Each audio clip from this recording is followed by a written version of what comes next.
Hey everybody, it's Tammy and welcome to the Bionicle Custom Showcase, where we take a look at some of the custom designs by the talented 3D designers within the Bionicle community. Today we're going to start looking at the Toa Nuva's adaptive masks as redesigned by Galva. A lot of fans, myself included, aren't very happy with the 2008 Toa Nuva masks as they don't really hold a lot of resemblance to their previous forms, and so Galva set out to try and correct this a bit. Today we'll be focusing on masks for the 3 Toa from the Phantoka wave, plus as a bonus a custom piece of armour. So let's start off with Leiwa and the Miru Nuva. This was printed out of water washable resin at a layer height of 0.025mm. As you can see, the mask is protruding somewhat from the head that it's attached to. This is partially down to natural variation when it comes to just printing parts with a very fine tolerance. This is also partially due to the fact that there is a slight discrepancy between printing out of resin, which is what I did here, as opposed to printing out of filament, the kind of predominant printing method at the moment. And I think it's the printing method that this mask was designed with in mind.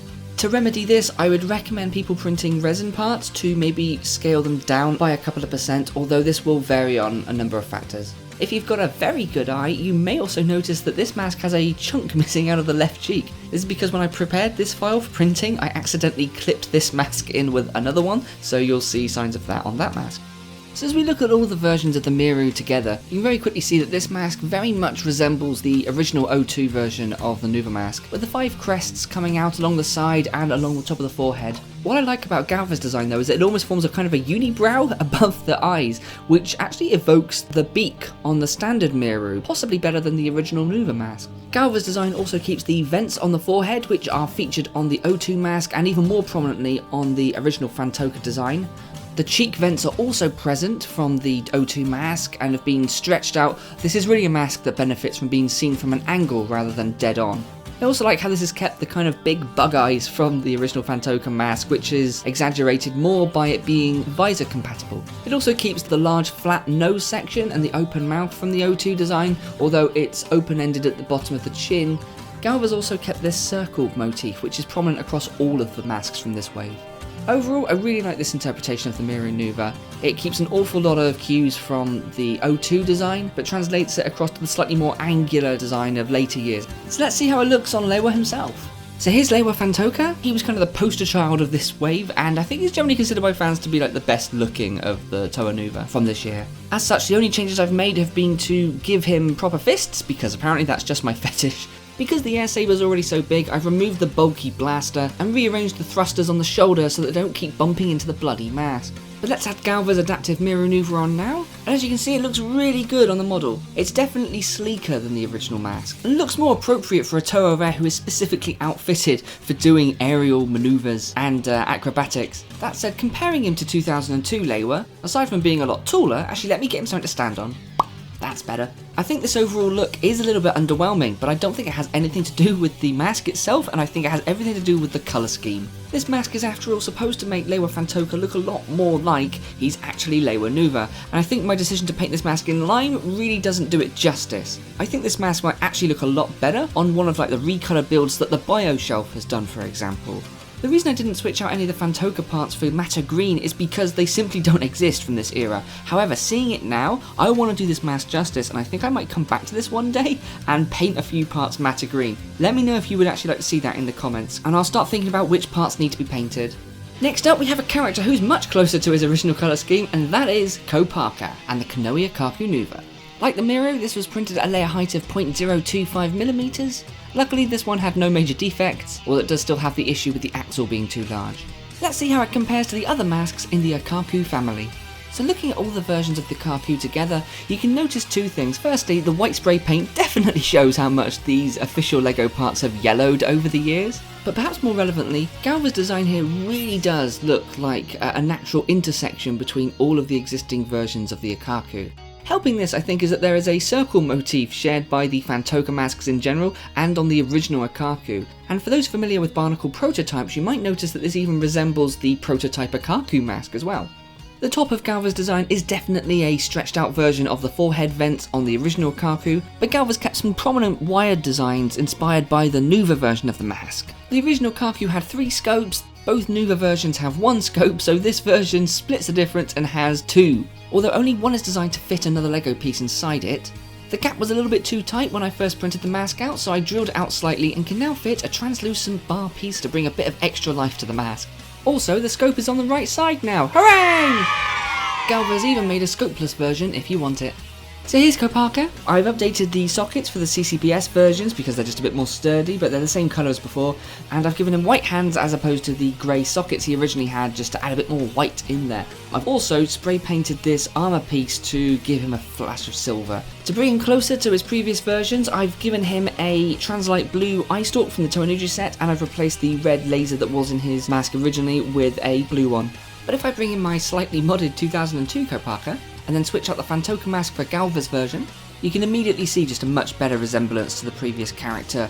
The main detail that jumps out at me as kind of making these two look a lot more similar, aside from the scope obviously, are these kind of cheekbone-like structures. This is definitely a way more interesting mask to look at than the 2008 version as well, which is so kind of plain in its detailing that it almost looks like a knockoff brand by comparison.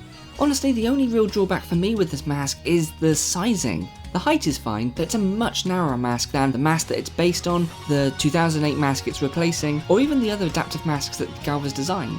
It's also a lot less deep than the other masks that we'll be looking at, which go at least as far as the back of the Metru head, whereas this one needs about another half an inch of depth to it, I think.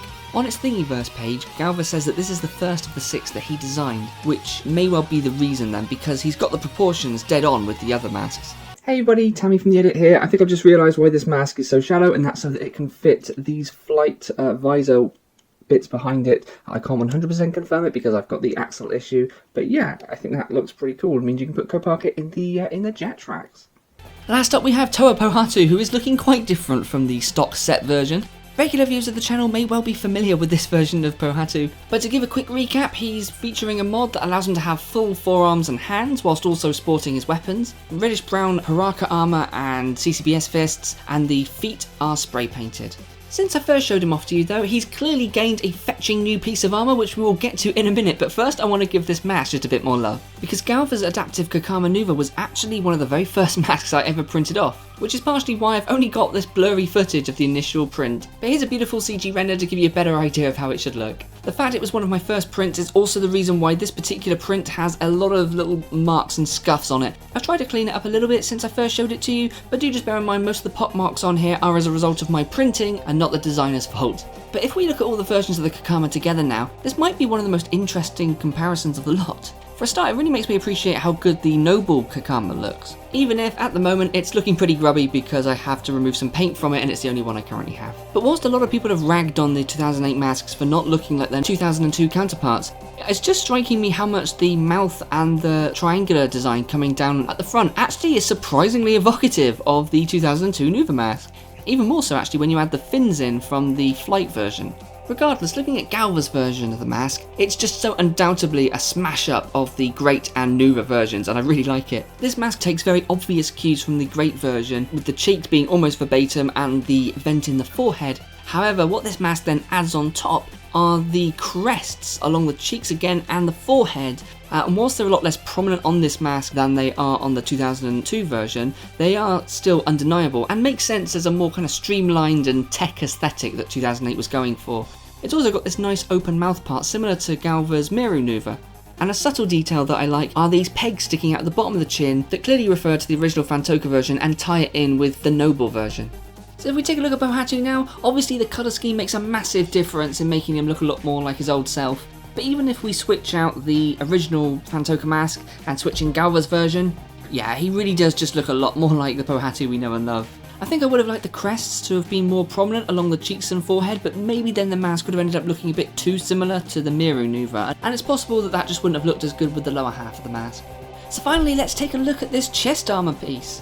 Now this is one of 2 pieces of armour that Galva has designed. There's also shoulder armour, but we'll look at that next time in my Mystica video. This armour was printed at a layer height of 0.025mm. This print came out really well, the pinholes came out great, they connect perfectly with existing pieces. This chest armour is actually designed to go with the Anika body, and of course Pohatu is using the specialised piece that was only used for him and for Kongu Mari. So it does stick out slightly more than it probably would on an Anika torso, but some of you may remember that I previously used the normal Nuva armour on Pohatu's chest, and this probably sticks out about the same as that. It's also quite a wide armor piece, so I thought it would be cool to put it on the Toa Nuva with the widest body. And honestly, I really like it. I think it really helps bring the model together and makes the fact that Parato is so wide actually work.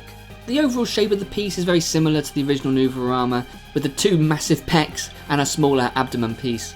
There is also a small gap for a possible heart light, but I'm not sure what piece you would use there.